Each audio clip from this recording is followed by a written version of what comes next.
You have tuned in to another episode of The Double Edge Factor. I am your host, Rod Manuel, and peace and blessings unto you. Before we get going, be sure to like, follow, and hit that subscribe button because the more positive interactions you put out there, the more they push this podcast to people who've never heard it before, which, of course, will allow us to grow and have a greater impact on more people around the world. So, if you don't mind, go to rodmanuel.com. That's RODMANUEL.com. Join that email list and remember to like, follow, and subscribe. Today, we're diving into something that I think touches all of us in one way or another. The dangerous habit of sitting in our traumas, burying them deep, and pretending they are not even there. And I want to explore this through an ancient story that is as relevant today as it was years ago. But before we jump in, let me just say this up front. I'm not a therapist or a medical professional. If you're dealing with serious trauma, please reach out to a qualified mental health professional. What I want to do today is have an honest conversation about why we hide our pain and how we can start the journey toward healing. Let me tell you about a story of a woman who appears in the Gospel of John. She's known simply as the woman at the well. And here's the thing, we don't even know her name. That's significant itself. She's been reduced to her circumstances, her past, and her shame. The story goes like this. In the middle of the day, noon, it's scorching, it's hot, it's heat. It's in Samaria, right? Jesus is traveling through and stops at a well to rest. And this woman comes to draw water alone by herself. Now, that detail really matters. In that culture, women would typically go to the well early in the morning or in the evening when it's cooler, and they'd go together. It is like a social event, a time for community. But this woman in particular, she comes at noon in the heat alone. Why? Because she's avoiding everyone. She's carrying something so heavy, so shameful that she'd rather face the brutal midday sun than face whisperers, the judgment, the eyes of the community, just all on her. So Jesus starts a conversation with her, which itself is scandalous, right? Jewish men didn't speak to the Samaritan women, but Jesus asked her for a drink, and this simple request opens up an entire dialogue. Eventually, he tells her to go call her husband. And here's when it all comes out. She says, I have no husband. Jesus responds, you're right. You've had 5. And the man you're living with now isn't your husband. 5 marriages, 5 failures, 5 stories of loss, disappointment, maybe abuse, maybe abandonment. And now she's in a relationship that her community doesn't recognize, doesn't respect. Can you imagine carrying that? The shame, the sense that you're somehow broken yourself beyond repair. This woman has been sitting on her trauma, walking around with it every single day. And it was controlling her life when she went to get water, how she interacted with other people, or how she even saw herself. And here's the thing. Here's the thing about buried trauma. It doesn't just sit there quietly. It's not inert, it's active. It's working on you, shaping you, limiting you, even when you try or even when you think you've got it all locked away. Let me explain what I mean by sitting on your trauma. I'm talking about those experiences, whether it be big or small, that have hurt us deeply. But instead of processing them, instead of facing them, we just kind of push them down. We tell ourselves, hey, man, I'm over it. It wasn't that bad. Or I just need to be strong and move forward. Maybe it's childhood neglect. Maybe it's abuse. Maybe it's a devastating breakup or betrayal. Maybe it's a failure that crushed your dreams. Maybe it's grief you've never allowed yourself to fully feel. Maybe it's something that happened years ago, or maybe it's something from last month. Whatever it is, whatever it is, you've decided consciously or unconsciously that the best strategy is to not think about it. Is to keep busy, to distract yourself, to build walls that pain and you just figure out how to live around it. So, why is this dangerous? Let me count the ways. First, unprocessed trauma lives in our body. This is not a spiritual concept. It's actually science. There's a whole field of study around this now, looking at how trauma gets stored in our nervous system, our muscles, and our very cells. When you experience trauma, your body goes into survival mode: fight, flight, or freeze. Your nervous system floods with stress hormones, and your body prepares for danger. If you never complete the stress cycle, if you never process and release that activation, it stays there, stuck. This is why people with unprocessed trauma often experience chronic tension, headaches, digestive disorders, insomnia, chronic pain. Your body is still holding on to the threat response from years ago. That woman at the well, I guarantee you, she's carrying physical symptoms of her buried pain. Second, buried trauma shapes your behavior in ways you don't even recognize. It's like you're walking around with a heavy backpack that you've been carrying for so long. You've forgotten it's there, but it's still affecting every step you take. Maybe you find yourself avoiding situations without even knowing why. Maybe you overreact to small things. They're actually trying to trigger something deeper. Or maybe you sabotage relationships because somewhere deep inside you believe you don't deserve that type of love. Maybe you work yourself to exhaustion because stopping means you got to feel it. The woman at the well had organized her entire life around avoiding her shame. She was literally changing her daily routine, isolating herself, and living in the shadows. And that's kind of what unprocessed trauma does. It makes you smaller, it makes your world smaller. Third, buried trauma affects your relationships. I want you to think about this. If you can't be honest with yourself about your pain, how can you truly be honest with others? If you're wearing a mask to hide your wounds, you're really not connecting. You're just performing.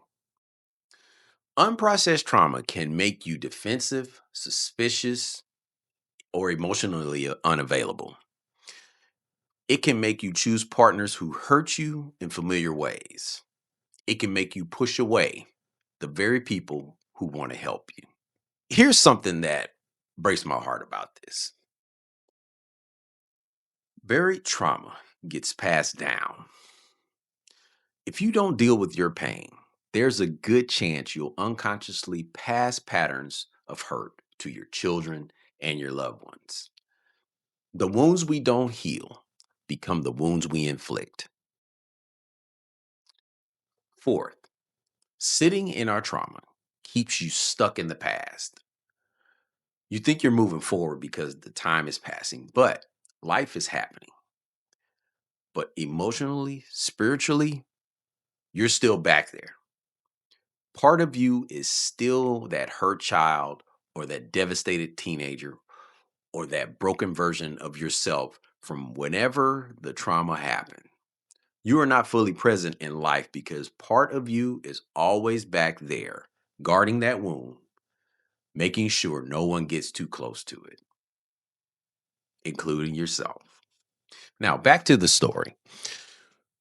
When Jesus reveals that he knows everything about this woman, her 5 husbands, her current situation, something incredible happens. She doesn't run away. She doesn't deny it. She doesn't make any excuses. Instead, she decides she's going to engage. She stays in the conversation, and then Jesus offers her. Instead, she engages. She stays in the conversation, and then Jesus offers her living water, a metaphor for spiritual renewal, for transformation, for healing that goes deeper than anything surface level.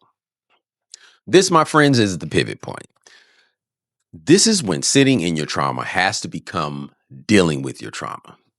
When the pain that's been hidden comes into the light. And I want you to notice something crucial here. Jesus didn't shame her. He didn't lecture her. He just simply saw her, fully just saw her and offered her something better. And that's what the healing journey looks like. It's like we're being seen, we're being known, and not being destroyed by that vulnerability. And we will be right back. Today's show is brought to you by Polished Custom Builders, where they specialize in building your dream into a reality through custom home building, renovations, and interior design. Check them out at polishedcustombuilders.com, where the most beautiful house in the world is the one that you build yourself. So, how do we stop sitting in our trauma? How do we start that healing process? Let me offer some practical steps. Step one, acknowledge that it happened and that it mattered. This sounds simple, but it's revolutionary. Stop minimizing your pain. Stop comparing your trauma to others and deciding yours wasn't bad enough to matter. If it hurt, it matters. Period. Say it out loud. This happened to me. It was painful. It affected me. That type of acknowledgement is the first crack in the wall you've built around your pain. Step two, find a safe person or find a safe space to share your story. This is crucial. You can't heal in isolation. Trauma thrives in secrecy and shame. Healing happens in connection. Maybe it's a therapist. And honestly, I can't recommend therapists enough for trauma work. Maybe it's a trusted friend, a pastor, a support group. The key here is finding someone who can hold space for your pain without trying to fix it, dismiss it, or make you feel a certain way about it. The woman at the well found that in Jesus. He was the safe person who could see all of her and not turn her away. We all need someone like that. Step three, feel your feelings. This is probably the hardest part. You spent so much energy not feeling it, and now you have to actually feel it. And let me tell you, it's going to hurt. The feelings you've been avoiding, the rage, the grief, the shame, the fear, they're all intense. But here's the truth. The only way out it is through it. You cannot heal what you refuse to feel. You have to let yourself cry, scream in a pillow, shake with rage, sit in with that sadness. This is how you complete the stress cycle your body never got to finish. This is how you release what's been stuck. And here's the amazing thing. Feelings, when you actually let yourself feel them, they don't last forever. They rise, they peak, they pass. It's the feelings you avoid that become permanent residents in your body. Number four, challenge your narratives traumas have created. Trauma doesn't just hurt us in a moment. It creates stories about who we are. You say things like, I'm broken. I'm unlovable. It was my fault. I'll never be safe again. I'm too damaged for good things. These type of narratives become the lens through which you see everything. And they're usually lies, but they feel true because they've been with you so long. You have to actively challenge these stories. Write them down, look at them, ask yourself, is this actually true? What evidence contradicts this? What would I tell a friend who believed this about themselves? That woman in the well, she had her own narrative: damaged goods, serial failure, shame personified. But Jesus offered her a different story: known, worthy, chosen for an encounter with the divine.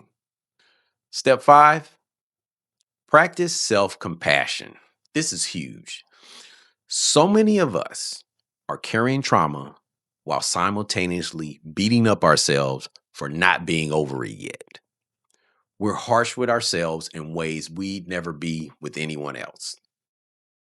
You got to treat yourself the way you treat someone you deeply love who's going through the same thing.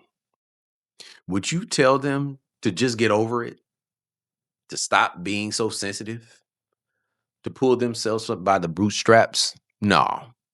You'd be gentle. You'd be patient. Um, you'd celebrate their small steps forward. You'd hold them when they're actually struggling. So why not do that for yourself? Step 6, reclaim your life piece by piece. The woman at the well was hiding at noon. After her encounter with Jesus, she runs back to town in the middle of the day and tells everyone what happened. The woman who was avoiding people now becomes the woman who invites them to come and see. That's what healing looks like. It's not instant, it's not linear, but gradual. You start reclaiming the pieces of your life that trauma has stolen from you. Maybe, maybe you start going to places you've never been before because you were avoiding them. Maybe you try activities you'd given up on, or maybe you just open up yourself to relationship again. Small steps, and I always talk about small steps, right? But each one is a victory. Each one is you taking your life back from what hurt you.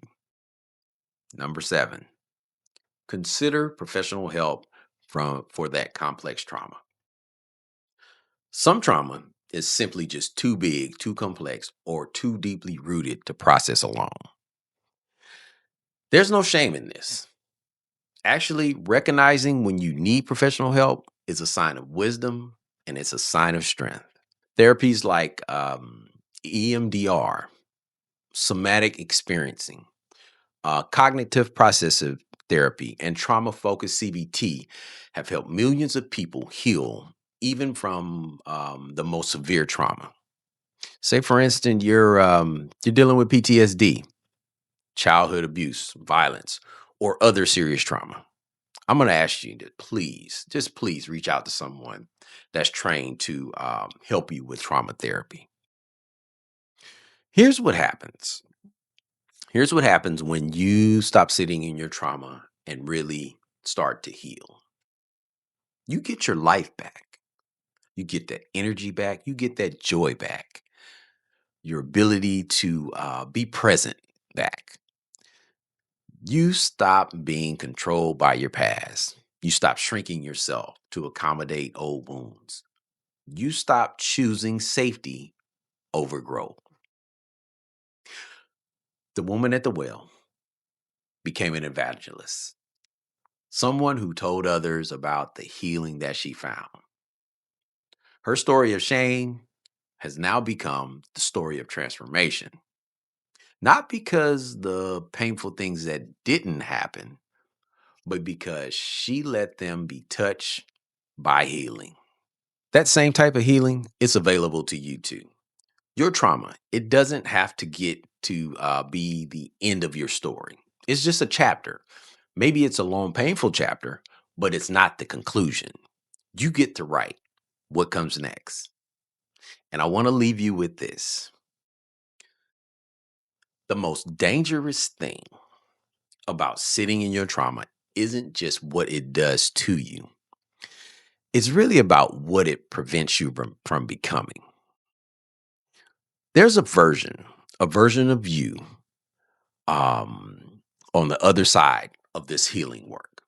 There's a version that's lighter, freer, more full, and more alive. A version that can love more deeply, laugh more easily, trust more readily.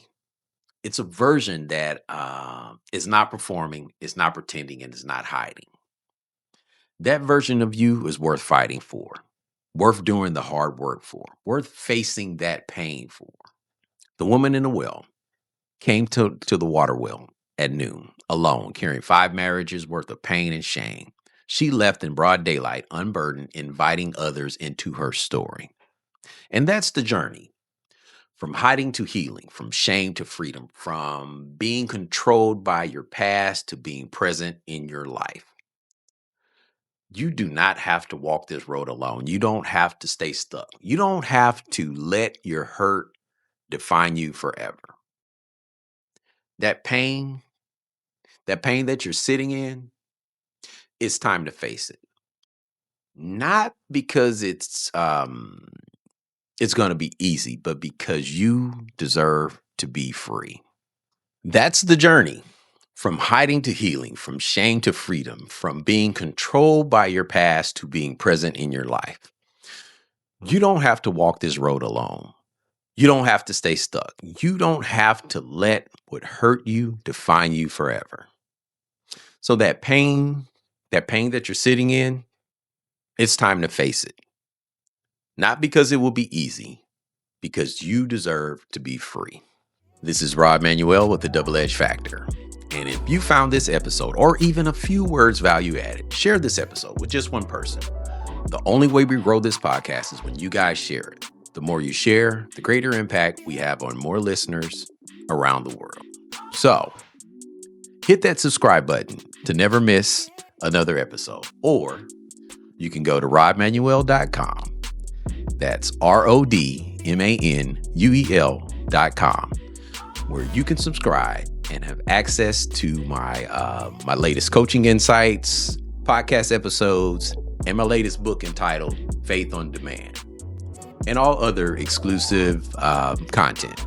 So don't forget to join that email list. And I'll leave you with this, my friends. Be intentional with your words, be intentional with your thoughts, and be intentional with your actions. And always find a way to be a blessing to someone else today.